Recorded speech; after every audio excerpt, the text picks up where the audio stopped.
Assalamualaikum warahmatullahi wabarakatuh. Perkenalkan, nama saya Rizda dari UPT SD Negeri 4 Carawali, Kecamatan Watapulu. Dalam rangka kegiatan Lomba Inovasi dan Kreativitas Guru Kabupaten Sidrap, yakni simulasi praktik baik. Dengan ini kami akan mensimulasikan praktik baik kami dengan judul Implementasi Pembelajaran Berdiferensiasi dengan metode Problem Based Learning. Selamat menyaksikan. Sebelum melakukan pembelajaran, maka kami akan memulai dengan budaya disiplin positif, di mana peserta didik dan guru akan melakukan tanya jawab terlebih dahulu sebelum memasuki ruangan kelas. Tujuannya agar peserta didik dapat mereview kembali pelajaran-pelajaran ataupun materi yang dipelajari sebelumnya. Setelah peserta didik memasuki ruangan kelas, maka guru akan menyiapkan peserta didik sebelum melakukan pembelajaran.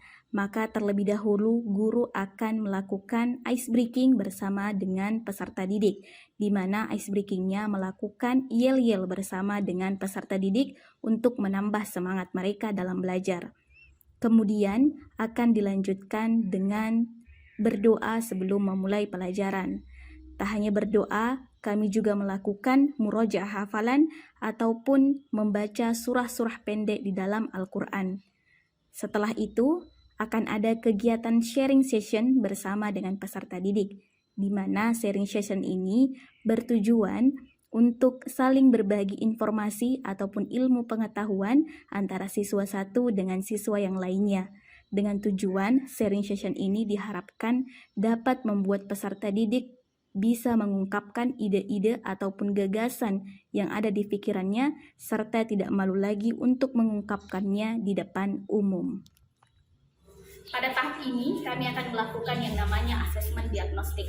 Asesmen diagnostik ini kami lakukan pada tahap pra-pembelajaran, di mana asesmen diagnostik ini kami lakukan untuk mengetahui kemampuan awal peserta didik. Pada asesmen diagnostik ini kami melakukan dua hal, yakni asesmen diagnostik kognitif dan asesmen diagnostik non-kognitif. Pada asesmen diagnostik kognitif ini, kami untuk mengetahui bahwa seberapa besar pengetahuan siswa terhadap materi yang akan kami ajarkan. Kemudian yang kedua adalah asesmen diagnostik non-kognitif, di mana untuk mengetahui gaya belajar setiap siswa-siswa yang ada di kelas tersebut. Pada pra-pelaksanaan pembelajaran, dimulai dengan melakukan asesmen diagnostik. Asesmen ini untuk memetakan peserta didik sesuai karakteristik dan kebutuhan belajarnya. Asesmen diagnostik yang digunakan adalah asesmen diagnostik kognitif, yang difokuskan untuk mengetahui tingkat pemahaman awal peserta didik terkait materi yang akan diajarkan, berupa 3 soal pilihan ganda dan 3 soal jawaban singkat melalui Google Form. Berdasarkan hasil asesmen diagnostik tersebut, diperoleh data tentang pemahaman awal peserta didik. Dari 10 peserta didik, sebanyak 3 peserta didik memiliki pemahaman yang utuh, 4 peserta didik memiliki pemahaman sebagian, dan 3 peserta didik tidak paham terkait dengan materi yang akan diajarkan. Setelah itu, saya juga melakukan asesmen diagnostik non-kognitif melalui website Aku Pintar, yang saya fokuskan untuk menggali gaya belajar peserta didik, di mana hasil asesmen diagnostik non-kognitif ini didapatkan hasil yaitu terdapat 3 peserta didik memiliki gaya belajar visual, 5 peserta didik memiliki gaya belajar kinestetik, dan 2 peserta didik memiliki gaya belajar auditori. Hasil asesmen ini saya gunakan untuk mendesain pembelajaran yang sesuai dengan kebutuhan peserta didik, sehingga peserta didik dapat mendapatkan pengalaman belajar yang tepat.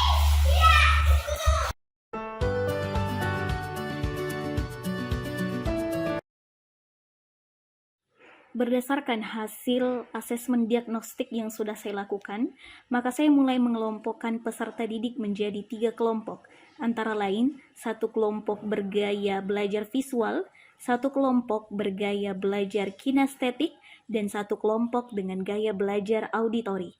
Dalam pembelajaran yang akan saya berikan, masing-masing kelompok akan saya sajikan konten pembelajaran yang berbeda-beda sesuai dengan gaya belajarnya masing-masing.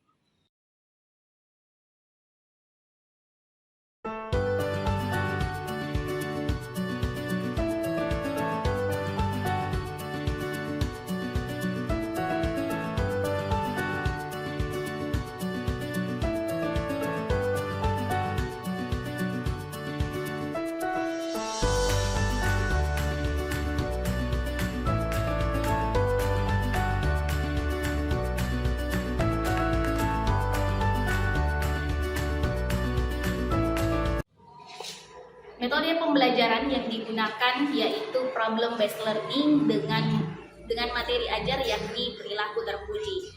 Pada pembelajaran ini, mereka akan berkolaborasi untuk menemukan masalah-masalah yang ada di sekitar mereka dan menyelesaikan masalah tersebut, sehingga pada akhirnya mereka akan menemukan suatu produk atau membuat suatu produk atau karya berupa aturan ataupun ajakan ataupun kalimat persuasif motivasi untuk senantiasa berperilaku terpuji.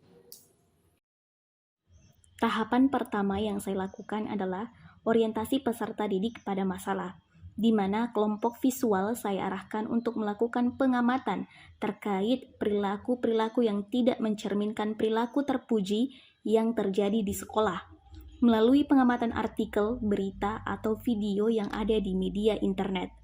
Untuk kelompok kinestetik, saya arahkan untuk mengamati perilaku-perilaku yang tidak mencerminkan perilaku terpuji yang terjadi di sekolah dengan melakukan pengamatan langsung keluar kelas. Sedangkan untuk kelompok auditori, saya arahkan untuk mendengarkan penjelasan langsung dari guru terkait perilaku yang tidak mencerminkan perilaku terpuji yang terjadi di sekolah.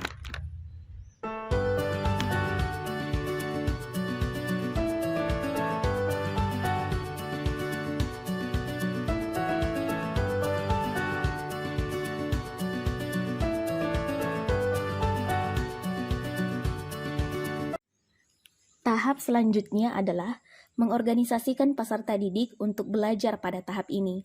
Peserta didik diarahkan untuk menyelesaikan masalah-masalah yang mereka temukan.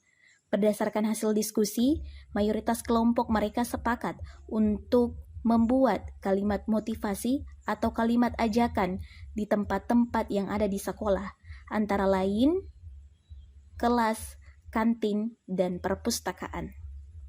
Sebelumnya, pada tahap ini, peserta didik juga diarahkan untuk berdiskusi terkait pertanyaan-pertanyaan yang akan diajukan kepada narasumber, di mana narasumber masing-masing kelompok ditentukan oleh guru.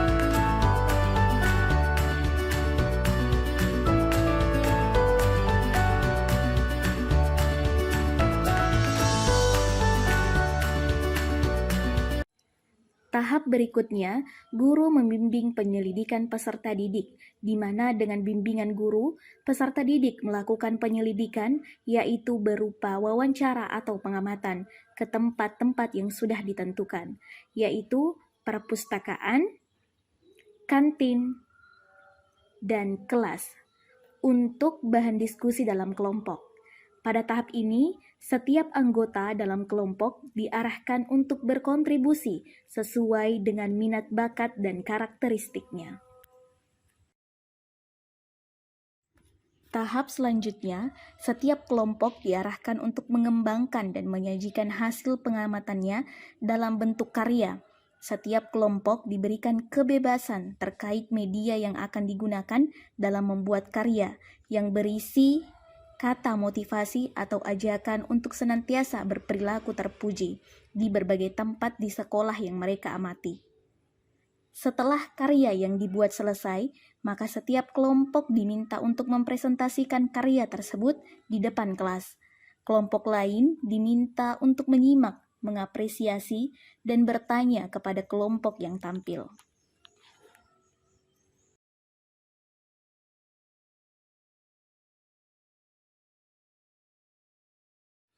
Pada tahap selanjutnya, peserta didik diminta untuk menarik kesimpulan dari pembelajaran yang sudah dilakukan.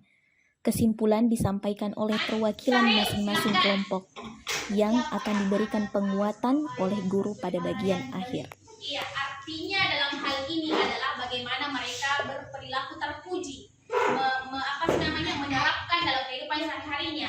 Artinya berbuat jujur baik dalam perkataan kita maupun perbuatan. Ya, Sebagai aksi nyata, Setiap kelompok diminta untuk menempel hasil karya yang sudah mereka buat sesuai dengan tempat yang mereka amati. Pada tahap ini, peserta didik diminta untuk merefleksikan pembelajaran yang telah dilakukan dengan menjawab beberapa pertanyaan-pertanyaan refleksi yang telah diberikan oleh guru. Kita sudah tadi melakukan serangkaian kegiatan untuk pembelajaran kita sampai kita di tahap akhir. Kita sudah melakukan kesimpulan, kemudian melakukan refleksi. Nah, oke, untuk hari ini untuk mengetahui Ibu akan melakukan asesmen kali ini, tapi melalui dengan Google Form yang akan Ibu kirimkan ke email kalian masing-masing. Di situ akan ada daftar tulis, ada beberapa soal yang terkait dengan pembelajaran kita hari ini. Maka silakan dikerjakan melalui Google Form yang Ibu telah kirim melalui email kalian masing-masing, ya. Ya, untuk itu ya, itu akan kalian kerjakan untuk mengetahui ataupun untuk mengetes apa sih namanya, pengetahuan kita terkait materi pada hari ini. Baik, setelah selesai semuanya, Ibu harap materi pembelajaran kita hari ini itu bisa kalian pahami dan bisa berdampak untuk di kehidupan kalian sehari-hari. Dan tentunya Ibu harap itu bisa diimplementasikan, bisa diterapkan, bisa dilaksanakan. Ya tentunya melakukan perilaku terpuji ya, dengan apa yang sudah kita tadi tuliskan, ya apa yang sudah kita buat tadi bersama dengan kelompok kita. Ibu harap itu bisa menjadi pelajaran bagi diri kita sendiri. Oke, sekian untuk pembelajaran kita hari ini. Lebih dan kurangnya mohon dimaafkan. Wabillahi taufiq wal hidayah. Wassalamualaikum warahmatullahi wabarakatuh.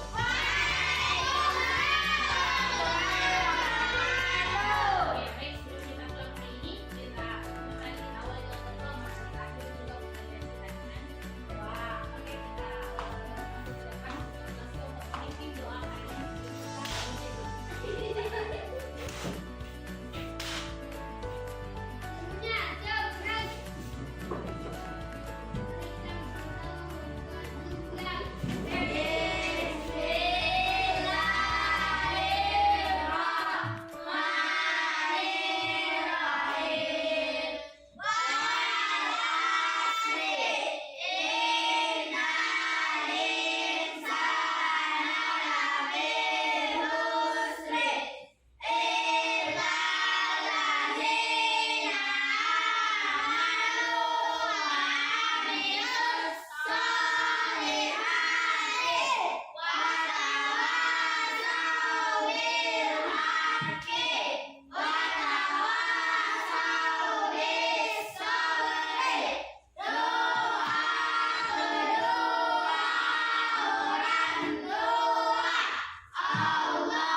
Melalui pembelajaran berdiferensiasi ini, pembelajaran bisa lebih efektif dan kondusif di mana setiap peserta didik ikut terlibat dalam pembelajaran, serta potensi setiap peserta didik dapat terlihat pada saat proses pembelajaran berlangsung.